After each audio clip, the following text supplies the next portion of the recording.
Hey guys, welcome to the Soul Ventures YouTube channel. Today we're going to be talking about hiking boots and which ones are best suited for you. The main things you want to consider before you're heading out is what terrain am I going to be in, what's the climate going to be, is it going to be hot or cold, and third would be, are you going to be carrying a load, a backpack, a small day bag, or just no pack at all, because ankle support and a lot of other things will come into consideration. So first off, we're just going to start out with the trail shoes or runners. Most people have worn these before and know how they feel on their feet.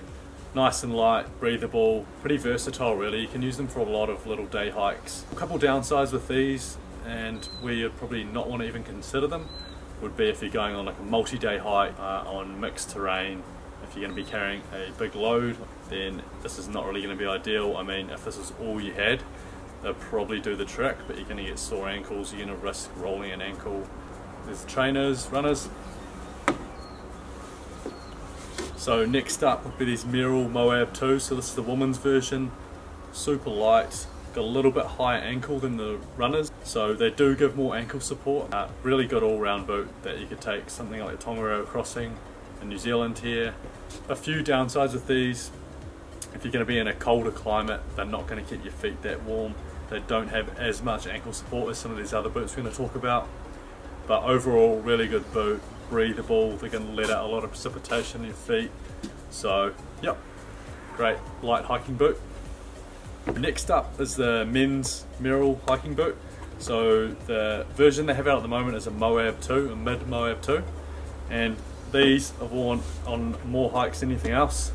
They're a great boot, super breathable, really high sides on them, so a lot of ankle support. Only sort of downsides I could say with these boots is that when I come up to cross streams and things like that, I have to watch out because there's ventilation on the top here. Although it's really good for helping your feet breathe, it will get water in there very easily. And then if you're not going to a backcountry hut that has a fire or something, it can be quite hard to dry out these boots. Great all-round boot. I've hiked Tongariro crossing in these many times here in New Zealand, and a lot of other hikes, multi-day hikes. Nice and light and very easy to break in. Don't take long at all. Next boots we have here are the Bullskin 7 Texapor. So these are an all-terrain boot, pretty similar to the Merrells here, except they have a little bit less breathability, less mesh around here, but that definitely has its bonuses. It's going to be a lot more water resistant than boots down this end. So we're starting to get some waterproof in here, really high side on them, so a lot of ankle support. These are actually really light boots, so they're pretty versatile. You can use them in a lot of places. Only downsides to boots like these, I'd say, is if you're going to be in a really cold climate, they might not keep your feet quite as warm, and they also aren't completely waterproof. They will let in a little bit of water, as it is mainly water resistant, or if you're crossing some higher streams. Pretty good boot, and they're pretty cheap as well. Next up is the Canal Tibet. So this is the highest end hiking boot they put out. It's pretty heavy duty for a hiking boot. It's right at the top end of sort of like a workhorse boot.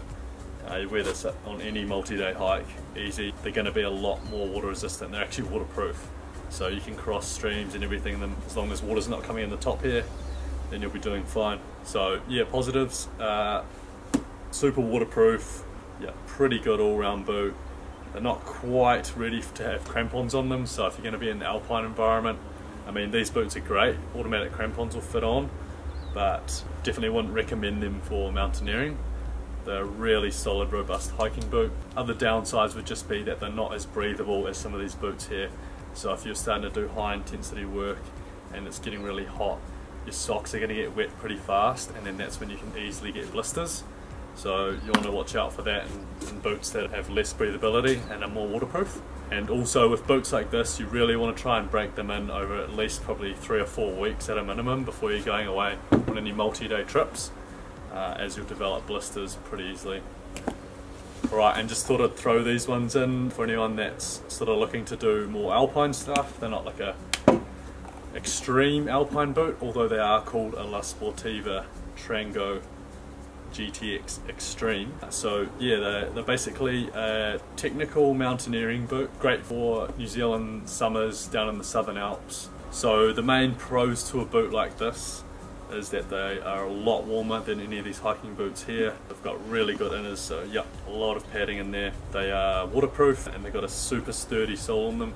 So if you're stepping on rocks or you have crampons on and you kick into the side of a hill like that and you're trying to purchase grip there, they're not going to bend halfway up. Yeah, also great for heavier load carrying. You're going to have a lot more ankle support, pretty much the most ankle support you'll get in any boot that you'd ever want to hike / climb in. I've had these for about 2 years now, 2.5 years, and they've been really good boots. So the main downsides with boots like this is they're not very breathable, they're a little more heavy, and if you take them hiking you're probably going to get blisters because they are heavy duty boot, really sturdy sole on them.